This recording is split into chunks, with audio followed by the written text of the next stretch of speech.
Morning rush hour, Charlotte, North Carolina. Its busy airport is rocked by a massive explosion.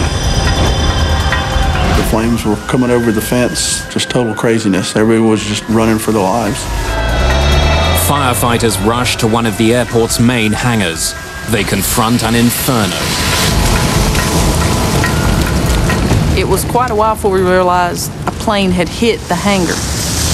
A packed commuter flight has plunged to the ground shortly after takeoff.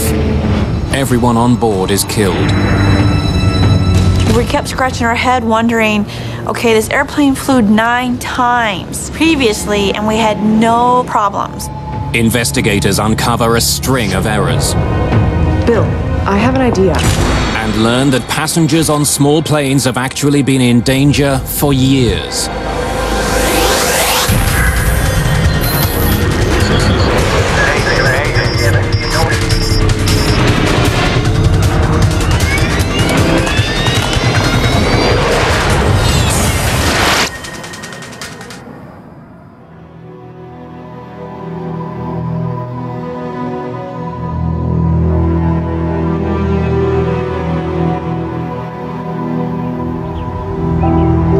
It's morning on January the 8th, 2003, in Charlotte, North Carolina.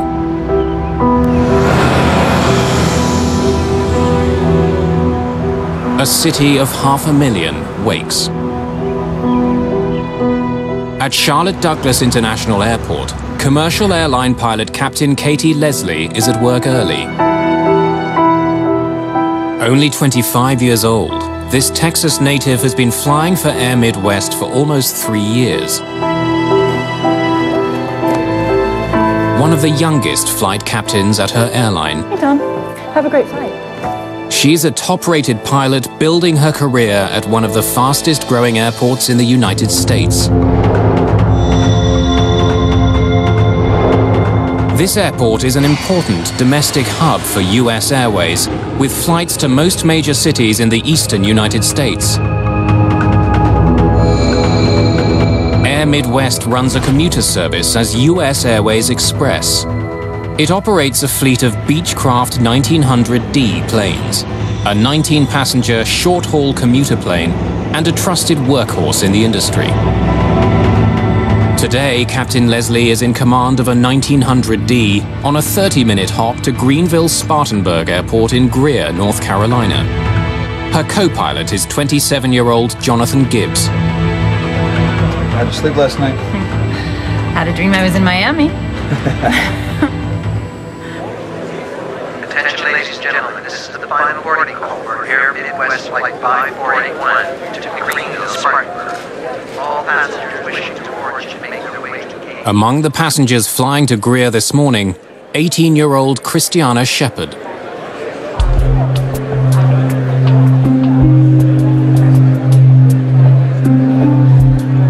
Christiana's parents, Doug and Teresa, are Baptist missionaries working in the Portuguese Azores. Christiana left the 7th of January from the Azores, spent the night in the airport in Boston, and then flew the next morning on the early flight from Boston to Charlotte to Greenville. So she was on her way back to college.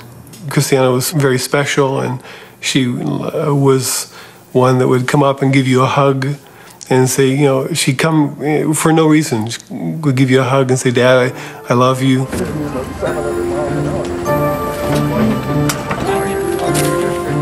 At 8 in the morning, Christiana boards her flight.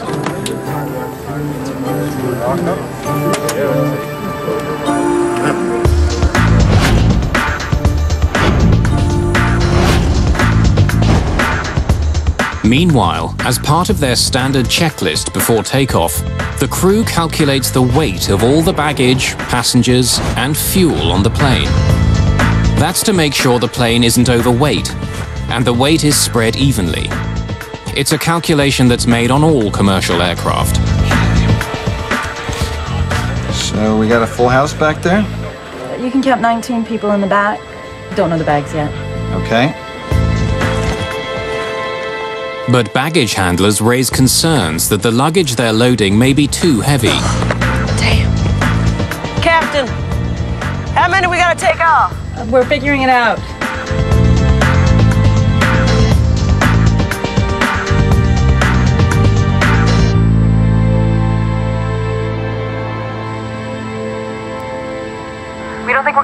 take anything off.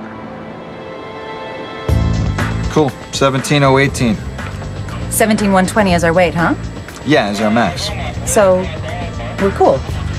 So, yeah.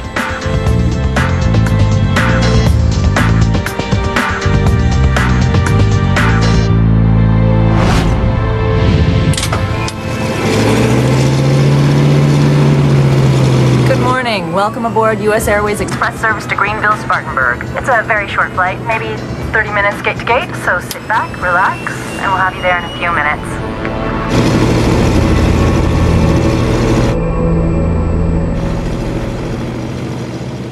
Before takeoff, the crew checks the flight controls, including the rudder and elevator, which help control the direction of the plane. Flight controls, free and correct. Air Midwest 5481, runway 18 right. Taxi into position and hold. Captain Leslie is moments from takeoff. On the runway ahead of them is a Bombardier CRJ ready for departure. The CRJ sure is a good-looking plane, isn't it? Yeah, wish I was flying it. With powerful turbulence released from the CRJ, Captain Leslie must keep a safe distance. They're gonna blast us with his jet blasts. Air Midwest 5481, turn right heading 230. Cleared for takeoff. Set takeoff power, please.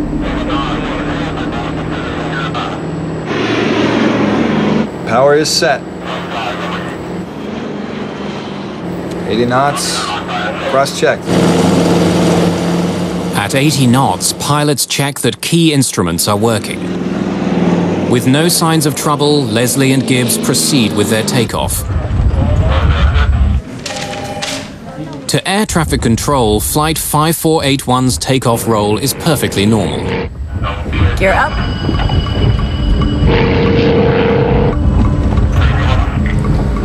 What? But without warning, the plane's nose pitches dramatically upward from 7 to a staggering 54 degrees. Oh, help me! You got it? The crew struggles to get the nose back down again. Airflow over the top of the wings creates lift. But if the nose keeps rising, air won't flow smoothly over the plane's wings. The plane will lose its lift, stall, and plunge from the sky. Push the nose down! Oh my god! You have an emergency on Air Midwest 5481? Alert 3 standby, runway 18 right. The controller handling Flight 5481 calls for emergency equipment. Oh my god. The plane is now 350 meters from the ground. It stalls, rolls to the left, and begins falling from the sky. Captain Leslie pulls on her control column with all her might. If she can't get the plane to climb, she's going to hit the ground. Captain Katie Leslie struggles desperately to get her plane to climb, but it won't respond. The plane heads towards a packed US Airways hangar.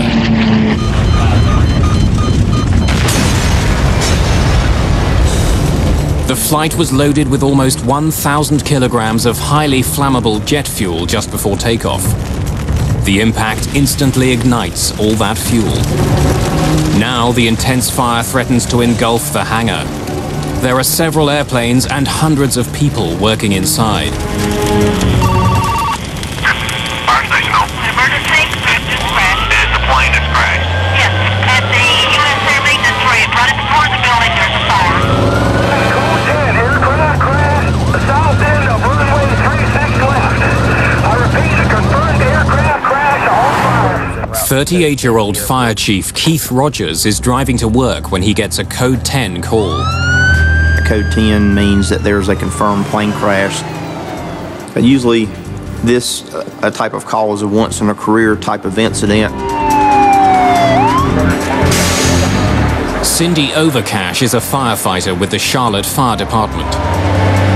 You couldn't actually see the hangar from here, but you just saw a huge black plume of smoke. And we knew, something really bad is here.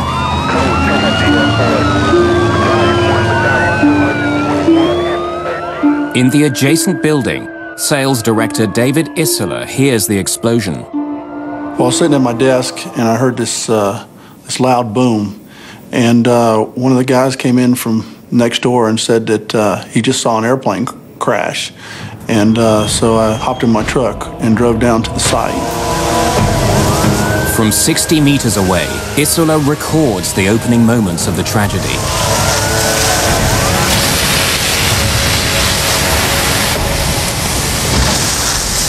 There was a lot of smoke, and it was just like hell. It looked just like hell.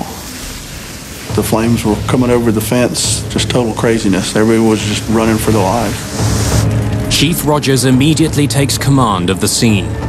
He knows that there are aircraft parked inside the flaming hangar.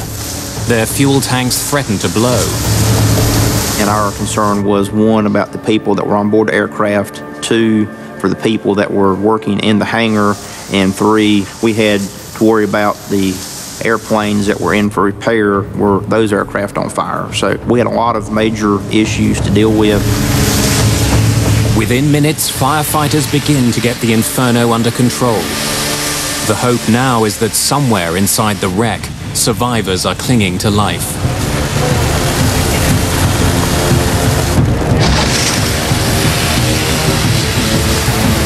The main thing probably was on anybody's mind once we realized what we had was survivors.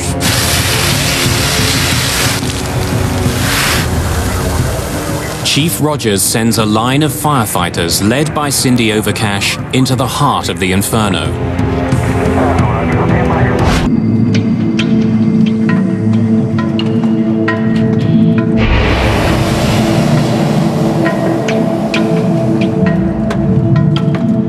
Cindy Overcash and two of her team make their way into the wreckage, carefully putting out spot fires along the way. As we walk up on to see the fire and we see what we think are crash test dummies, we thought a plane had blown up inside and blew their training dummies out.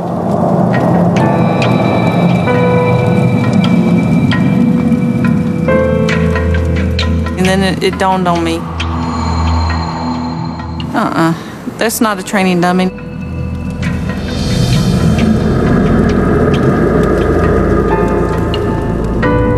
It took them a few minutes to determine exactly what was happening, and once they did that, it was obvious that there were no survivors.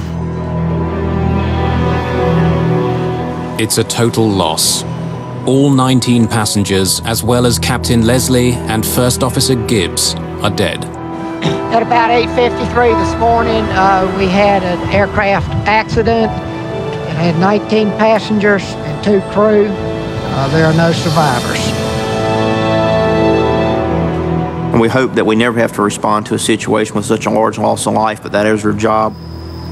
This is some of the most difficult duty and task that a firefighter will ever do in their career. For medics and rescue workers, the ordeal is over.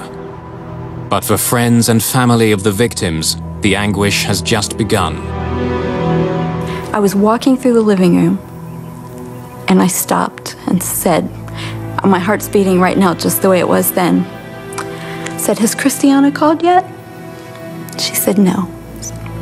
Okay, and I knew then what had happened. I knew.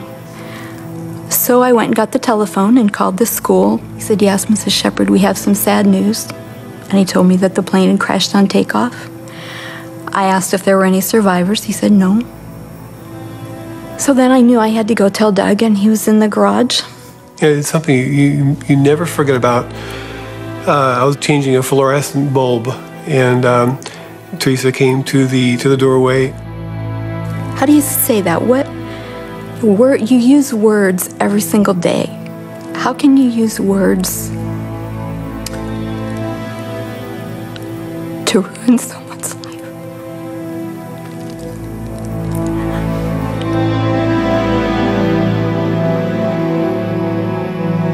But I told him, I said, "Doug, Christiana's plane crashed."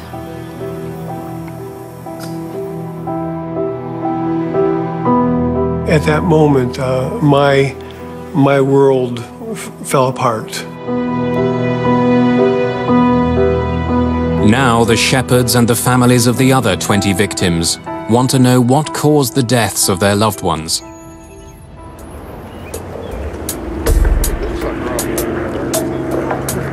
It's been almost 5 hours since Flight 5481 crashed into a hangar in Charlotte, North Carolina. With no survivors to rescue, neither bodies nor airplane parts are moved from where they fell until the arrival of investigators from the National Transportation Safety Board.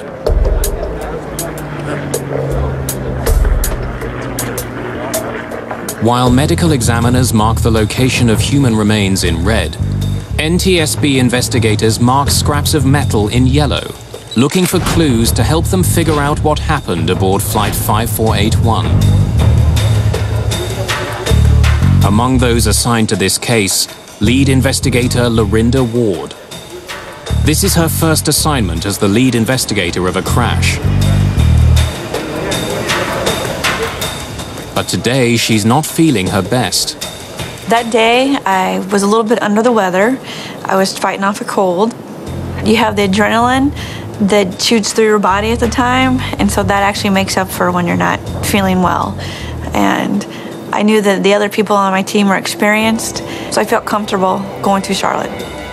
At Charlotte Douglas Airport, Ward takes the first steps towards solving this accident. I checked in with the fire department to make sure that the fires had been put out, and then called a meeting with all the first responders to see what they had noticed when they came to the crash site. Ward acts fast. Because there are bodies entangled with the wreckage, she declares the crash site a potential biohazard. Investigators who might come in contact with the wreckage must wear protective suits while they examine the wreck and identify the victims' remains.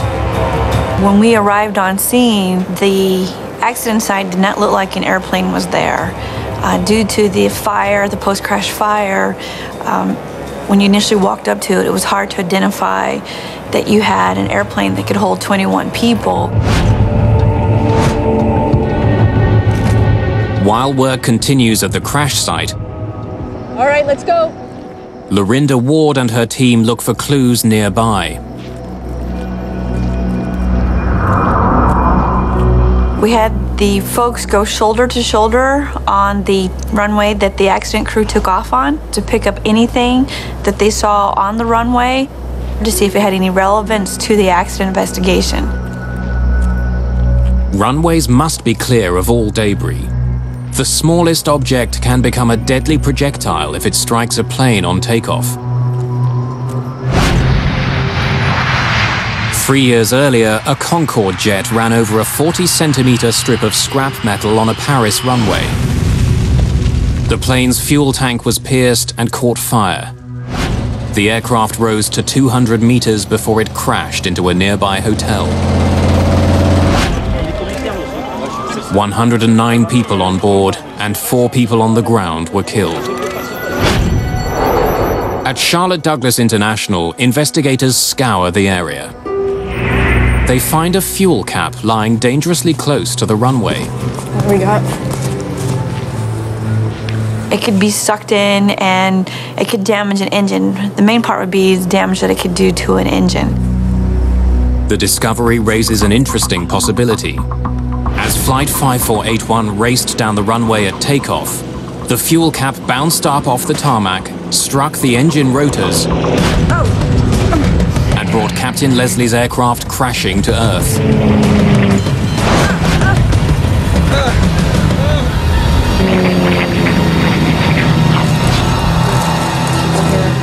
This was to be brought back to see if it had any relevance to the accident investigation, whether it came off the airplane itself or if it could have done some type of damage to the airplane. A closer examination leads Ward and her team to conclude that the fuel cap could not have interfered with the propellers. Investigators discover no other relevant debris on the runway. The runway debris theory is ruled out. Now NTSB Air Traffic Control investigator Bill English explores another scenario. When we first heard about the accident, it looked like there might be the possibility that we'd want to look at a wake turbulence encounter. The wings of a fast-moving jet disturb the air around them, creating a trail of violently swirling air. NASA tests decades earlier had illustrated the power and danger of wake turbulence to other planes. We had to see, did another airplane depart before it? That's where wake turbulence hazard would come from. And we wanted to look at what kind of airplane departed ahead of it. Larger, heavier airplanes are the more risky wake turbulence creating airplanes. Bill English examines radar records from the time of the accident. He learns that a much heavier Bombardier regional jet, a CRJ, took off moments before the beach. The CRJ sure is a good-looking plane, isn't it? Yeah, wish I was flying it. The wake turbulence is generated from the wingtips of any airplane. As soon as it starts to lift off the ground, it makes what people sometimes call horizontal tornadoes, vortexes of air that can create hazardous turbulence. Runway 18 right. Taxi into position. Air traffic controllers do have standard procedures for spacing out airplanes so that they have a chance to avoid the wake turbulence or let the wake dissipate.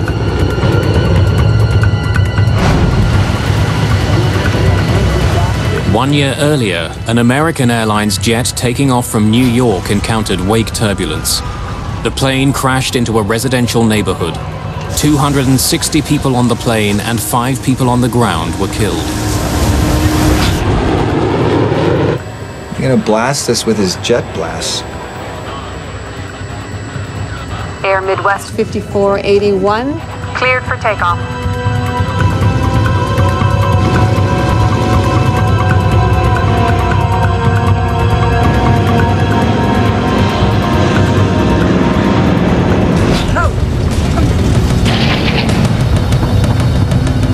Air traffic investigator Bill English must now determine if wake turbulence from the CRJ caused Flight 5481 to crash.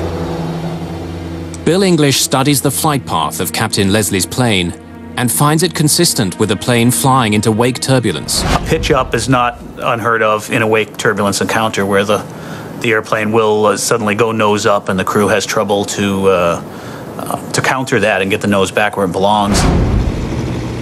English needs to know how close the Air Midwest flight got to the larger jet. The Charlotte Tower has a sophisticated computer system that tracks the movement of planes while they're still on the ground. The system gave Bill English his answer. That system had a very rapid update, so we could see exactly where on the runway and at what time the regional jet lifted off compared to when the accident airplane started its roll. When Bill English plots the precise position of the planes at liftoff, he makes a telling discovery. Even though both planes used the same runway, their paths never crossed. The RJ started lifting off much farther down the runway than the accident airplane did, and the climb-out angle of the regional jet and the climb-out angle of the accident airplane never intersected. The angle of the accident airplane was very steep. It really had no possibility of intersecting the wake turbulence from the regional jet. So if our airplane lifted off and climbed above the angle of the previous airplane, we knew then that it couldn't possibly be a factor. The wake vortex theory is ruled out, and Bill English's work is done. Now it's up to Ward and her crew to find clues in the burnt-out wreckage of the plane. Within 2 days, her investigation will reveal a string of errors and faulty assumptions that has been putting tens of thousands of passengers at risk for years. Within hours of the crash, investigators find the cockpit voice recorder and flight data recorder from Air Midwest Flight 5481. The recorders are designed to withstand temperatures of up to 1100 degrees Celsius. In this crash, parts of the voice recorder had actually melted. The devices are photographed and sent for analysis.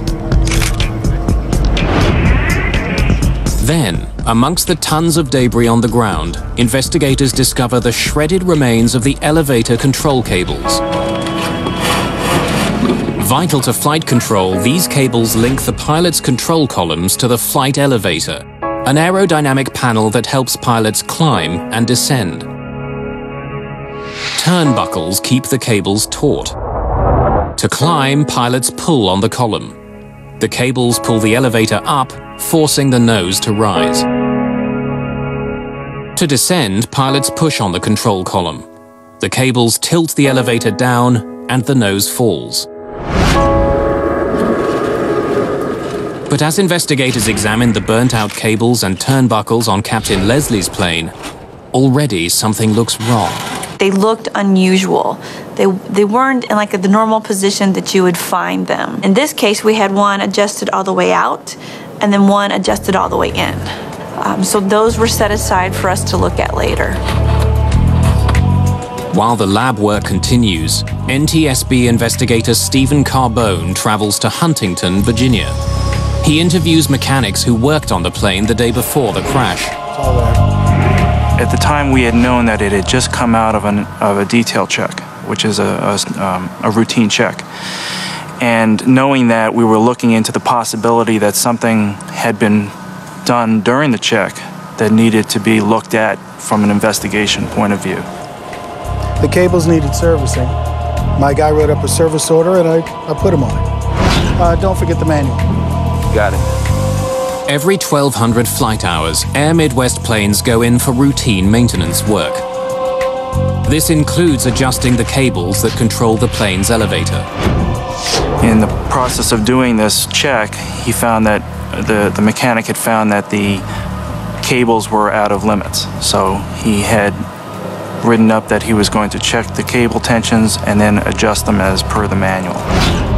Everything's right. The mechanics tell Carbone that the work was checked and stamped for quality assurance. They believed that the aircraft was properly rigged as per the manual.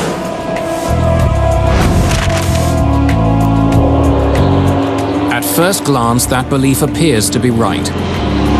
After maintenance, this Beech aircraft took off and landed 9 times without incident before Captain Leslie took the helm.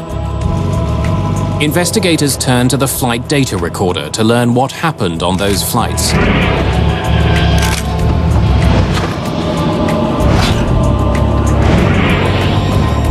The flight data recorder stores data from numerous flights, both before and after the plane's cables were adjusted. No one on any of those flights had encountered any problems with the plane's elevator. So at the time, we didn't know how that affected the airplane because it had flown 9 times successfully before the accident flight. Ward also discovers that the crew tested their elevator controls before Flight 5481 took off. Flight controls, free and correct. Air Midwest 5481. Ward and her team dig deeper, looking to discover if the unusual configuration of the elevator cables could have played a role in this crash.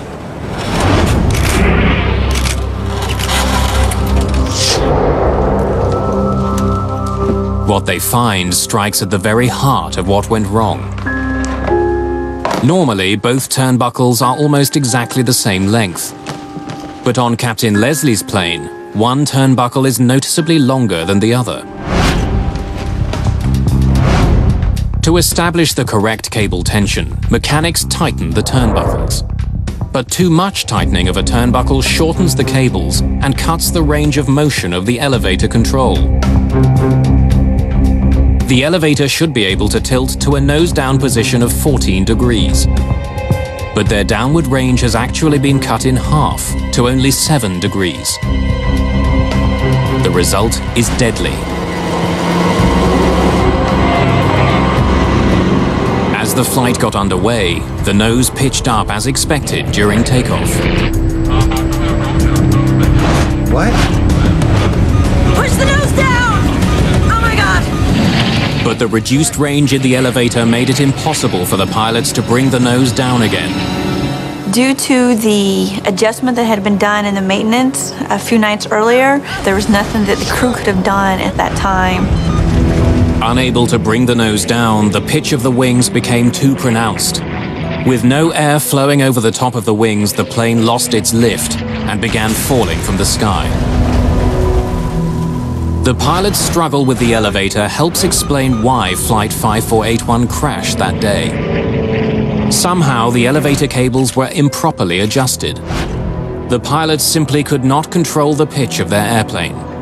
Stephen Carbone wants to know how mechanics had made such a critical mistake. Yeah, I see that here. He goes back to the hangar to question the mechanics on duty that night. And this time they tell him a different story. Most of the guys were just learning the ropes. The mechanics working on the airline were subcontractors to the contract company.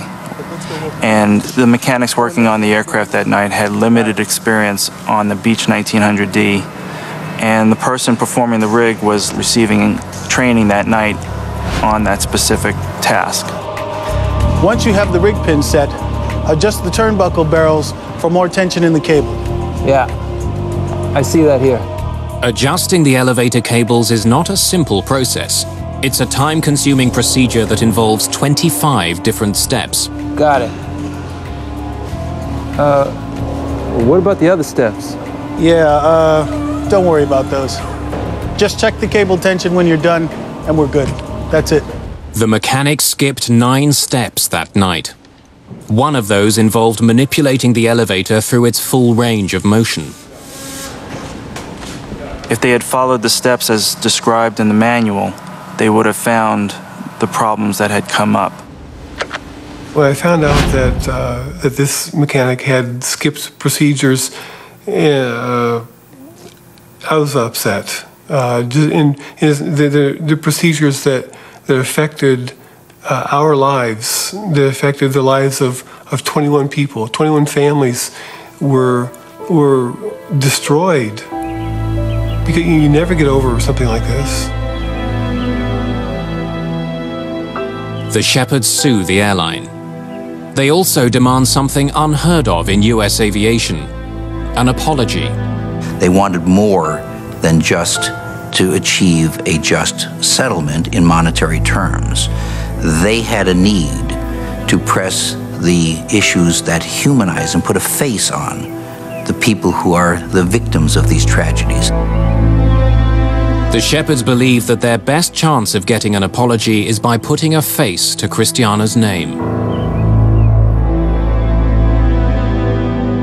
So we decided to take this picture and to send it to those people that were involved in the accident, in the investigation, so that Christiana would not be just a number, or a seat number, or a ticket number, or a settlement amount, so that they could actually see that she was a person.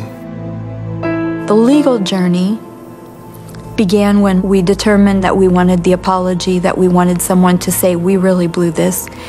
We assumed the airline would apologize. We had no idea that airlines don't apologize. If they did something wrong, obviously you should stand up and say, we are so sorry that we messed up in this and we're fixing this. In this case, the mechanics thought they were doing something that was perfectly reasonable. They thought this was, another day at the job.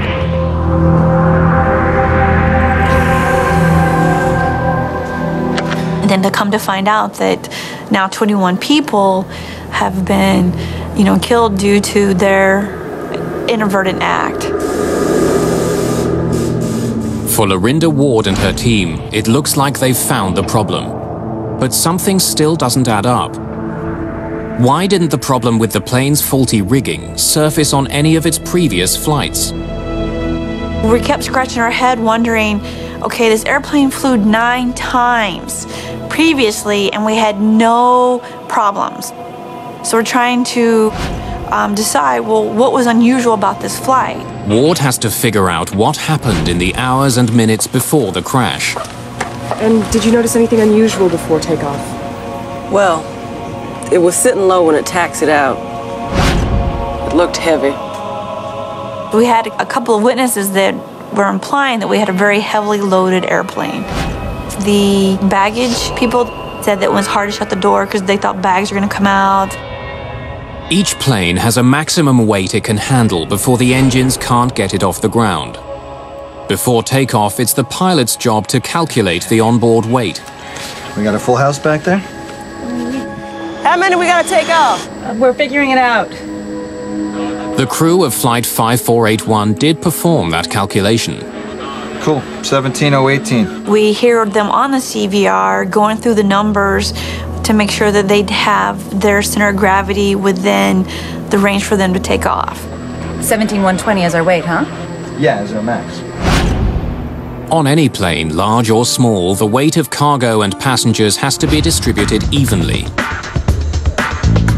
The balancing point of an airplane is called its center of gravity. For a plane to fly safely, it can neither be too far forward nor too far back or aft. So, we're cool.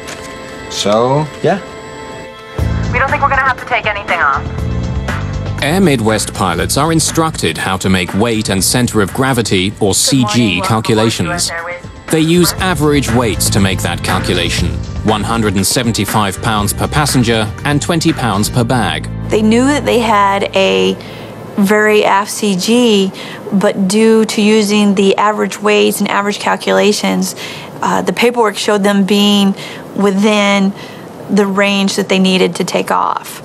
But Ward needs to know if the plane really was within the proper range of weight and balance to take off.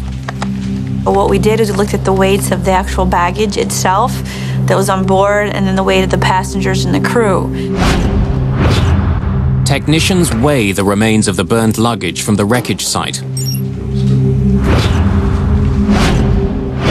Doctor, yes, could you tell me please what the last recorded weight of your patient is, please? And obtain the real weight of passengers on board that day. 212. Thank you.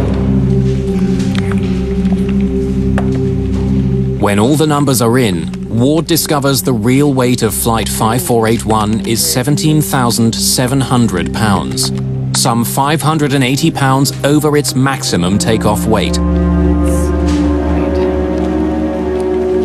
They would not have been able to take off if they had used actual weights. They would have had to pull either passengers or bags off. Because of the higher than expected weight of the passengers and baggage on the flight, and the large number of bags stowed in the rear, the airplane was tail heavy. Its center of gravity ever so slightly too far to the rear, which wasn't a problem until the landing gear was raised. Gear up. When the gear's weight moved backwards from the nose, it tipped the balance of weight too far back. The pilot's efforts to regain control of the aircraft were futile, crippled by the airplane's defective elevator controls. When the nose gear moved aft, they lost the ability to control the aircraft because all the weight went back and they had no elevator movement enough to bring the nose back down. And at the height that they were at, they had no recovery. The passengers and crew of Flight 5481 were doomed the moment the plane left the ground. They had no way of knowing that two unrelated problems would combine to bring down their plane. This was just a normal routine flight for them, and they did all the pre-flight checks, they did their weight and balance, they did the correct calls, they're on the right runway. It was just another day at the job, and they didn't know that they had these two hidden latent failures that were waiting for them. But faulty maintenance and above average weights weren't the only issues uncovered by Lorinda Ward's investigation. Hey, you got a sec? I have an idea. Lorinda Ward suspects she's uncovered problems that didn't just affect this one flight, but that also affected every commuter plane in the air.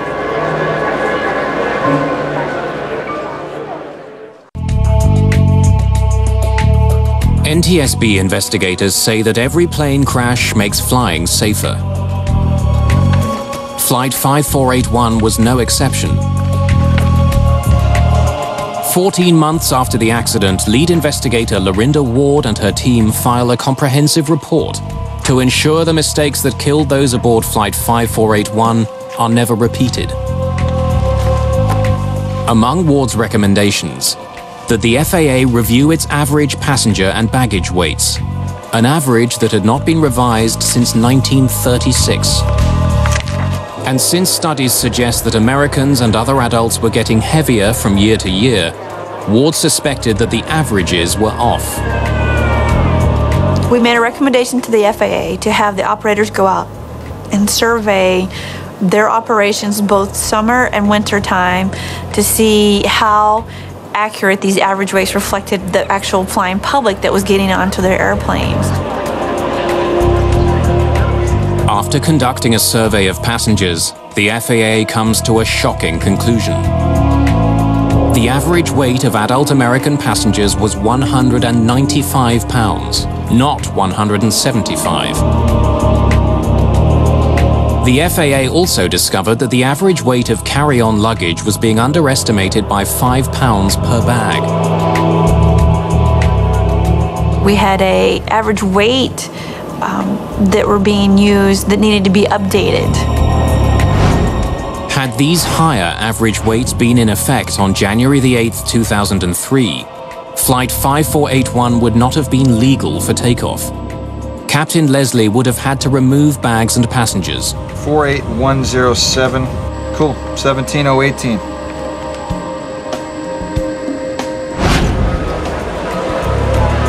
Air Midwest pilots now use an average weight of 200 pounds per passenger, which means that their Beechcraft planes can only carry 17 passengers, not 19.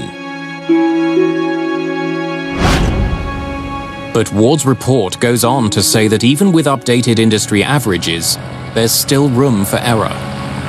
Her report states that flying small aircraft will be safest only when airlines stop using average weight assumptions altogether and calculate the real weight on board before takeoff. New technologies are being developed to allow air carriers to measure actual weight and control balance in real time as the plane is loaded. Knowing the actual weight of passengers and baggage is vital. More and more people are flying on small commuter jets. As the cost of jet fuel soars, the smaller fuel-efficient planes become more attractive to airlines. In the United States alone, more than 10 million people a year board planes with fewer than 30 seats. Smaller aircraft are more sensitive to the weight and balance issue than, say, a larger airplane. In spite of Ward's recommendations and the available technology, almost 70% of small planes on scheduled flights still use average instead of actual weights.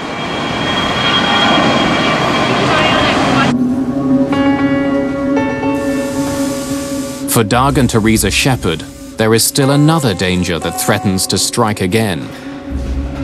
If the FAA took a very active role in their regulation, then subcontracting could actually be a plus. The way it's handled today, the mistakes will just continue. What about the other steps? Yeah, don't worry about those. Just check the cable tension when you're done, and we're good. In her report, Ward states that all air carriers need to provide direct oversight to make sure that even subcontracted work is completed correctly. This investigation was unique to me personally because it was my first launch as an investigator in charge. This was, in my mind, a significant investigation in the fact that we had the 22 safety recommendations that came out from a small accident investigation. For the Shepards, the NTSB recommendations come too late. But after a lengthy legal battle, Air Midwest does deliver a rare and formal apology for the mistakes that cost 18-year-old Christiana Shepard her life. My name is Ron Goldman, and my role here today is I will be introducing the public apology, and then I'll have a few words. The public apology is, in aviation cases, unprecedented. We are here today to remember the victims of Flight 5481 and to offer our apologies, our condolences, and sincere sympathy to the surviving family members of the passengers and crew who perished in the January 8th, 2003 crash of Air Midwest flight number 5481. The acceptance of accountability suggests that the recommendations made by the safety investigators are not to be taken as a book to throw in a drawer and forget about, but are to be taken seriously. Because if you don't take them seriously, there's going to be public accountability as well as private accountability. What people should never forget is that as we're going about and doing our job day to day, we need to remember the importance of doing our job. Doesn't matter where we're at on the ladder or the corporate ladder, whether we're at the bottom rung or the top rung, we have responsibilities. It took a complicated string of errors and miscalculations to bring down Flight 5481. But some believe there was one person who performed admirably that day: Captain Katie Leslie. With an unbalanced plane and faulty controls, Captain Leslie could not have saved the flight. But her final actions may have saved some lives. You know, she's an unsung hero to me because I don't think many people know about what she did and how she was fighting it and trying to pull the plane away from the hangar. And she actually did. She kept it from really more of a head-on hit into the hangar.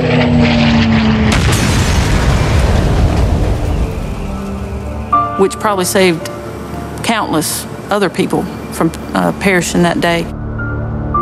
It was firefighter Cindy Overcash who found the body of Captain Katie Leslie among the wreckage. To this day, Overcash still feels a special connection to the young pilot. I don't know, I just felt a kinship. I don't know why. I don't know, you know, it could be as simple as I found her. And I was there when she left this world. I don't know, but I thought about her a lot.